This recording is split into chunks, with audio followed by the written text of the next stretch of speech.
বিসমিল্লাহির রহমানির রহিম।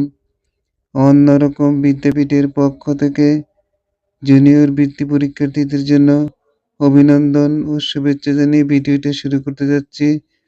এই ভিডিওতে আলোচনার বিষয় অষ্টম শ্রেণী বাংলা দ্বিতীয় পত্র বহুনির্বাচনী প্রশ্ন ও উত্তর নমুনা প্রশ্ন 5।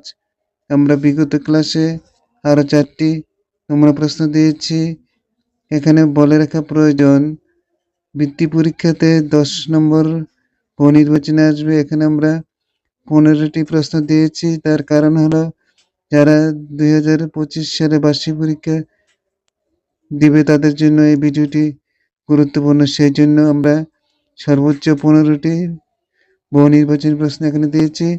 প্রিয় শিক্ষার্থী বন্ধুরা, ভিডিওটা মনোযোগ সহকারে শোনার জন্য আহ্বান থাকলো এবং সম্পূর্ণ ভিডিওটা দেখবে এই প্রত্যাশা রেখে আমি আমার ভিডিওটা শুরু করতে যাচ্ছি। 1 নম্বর, ধ্বনির অর্থপূর্ণ মিলনে কি গঠিত হয়? সঠিক উত্তরটি হবে, ধ্বনির অর্থপূর্ণ মিলনে শব্দ তৈরি হয়। ঘর উত্তরটা সঠিক। বাংলা বর্ণমালায় বর্ণের মধ্যে সংখ্যা কত? সঠিক উত্তরটি হবে, বাংলা বর্ণমালায় বর্ণের সংখ্যা 50টি। বর্ণের সংখ্যা 50টি। 3 নম্বরের প্রশ্ন, সন্ধিতে কত ধরনের মিলন হয়? সঠিক উত্তরটা হবে 4 ধরনের মিলন হয়। সন্ধিতে 4 ধরনের মিলন হয়। 4 নম্বর, কতগুলি অর্থপূর্ণ বাক্য, ভুল বলেছি, কতগুলি অর্থপূর্ণ শব্দ যখন একত্রিত হয়ে বক্তার মনের ভাব প্রকাশ করে তখন তাকে কি বলে? অর্থপূর্ণ শব্দ যখন একত্রিত হয়ে মনের ভাব প্রকাশ করে তখন তাকে বলে বাক্য।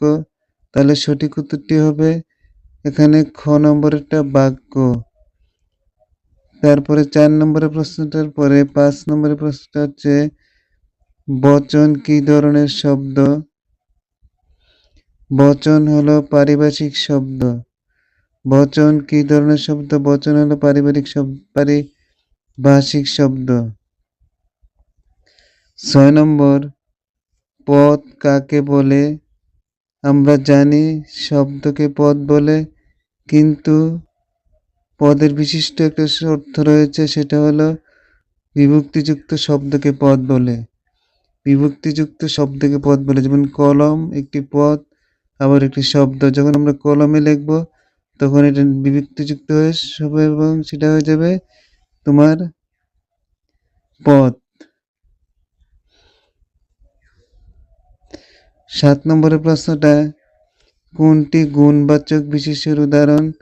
গুণবাচক বিশেষের উদাহরণ এখানে ক নম্বরেরটি, অর্থাৎ তারণ্য।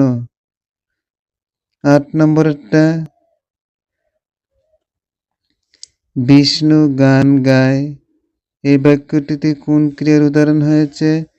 এখানে বিষ্ণু গান গায় এই বাক্যটিতে কোন ক্রিয়ার উদাহরণ হয়েছে? সমাপিকা ক্রিয়ার উদাহরণ হয়েছে, অর্থাৎ বিষ্ণু গান গায় ক্রিয়াটি সম্পূর্ণ হয়েছে।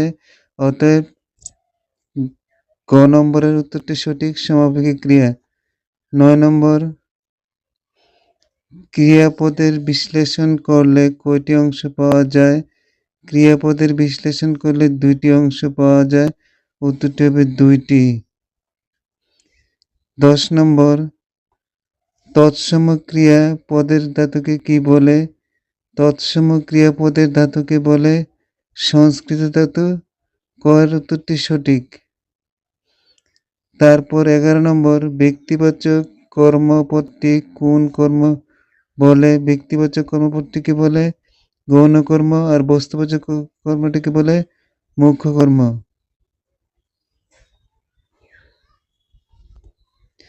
12 নম্বর, যে ক্রিয়া অতীতে প্রায় সংঘটিত ঘটত এমন অতীতকে কোন অতীতকাল বলে? নিত্যবিত্ত অতীতকাল।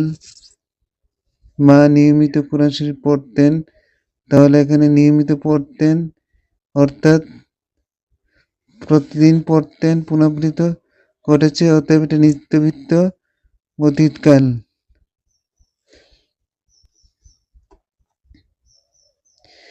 তিরক্ত শব্দের অর্থ কি? ২ বার বলা। বন বন করে মশাটা মাছিটা ডাকছে বন বন, এখানে ২ বার, এটা হবে দ্বিরক্ত শব্দ। দ্বিরক্ত শব্দের অর্থ কি? ২ বার বলা। ১৪ নম্বর প্রশ্নটা হচ্ছে ভাষা ও জাতির নামের শেষে কোন কার বসে? এখানে সঠিক উত্তরটি হবে খ, কার বসে। ১৫ নম্বর কিরূপ তৎসম শব্দে মূর্ধন্যের ব্যবহার হয় না? প্রত্যয়যুক্ত শব্দে মূর্ধন্যের ব্যবহার হয় না। কিরূপ তৎসম শব্দে মূর্ধন্যের ব্যবহার হয় না? প্রত্যয়যুক্ত শব্দে মূর্ধন্যের ব্যবহার হয় না। উত্তরটি হবে গ, সঠিক উত্তরটি। প্রিয় ভিউয়ারবৃন্দ, ভিডিওটা যদি ভালো লেগে থাকে তাহলে অন্যরকম বিদ্যাপীঠকে সাবস্ক্রাইব, লাইক, কমেন্ট, শেয়ার করার জন্য অনুরোধ রেখে আজকের মতো এখানে সমাপ্ত ঘোষণা করলাম।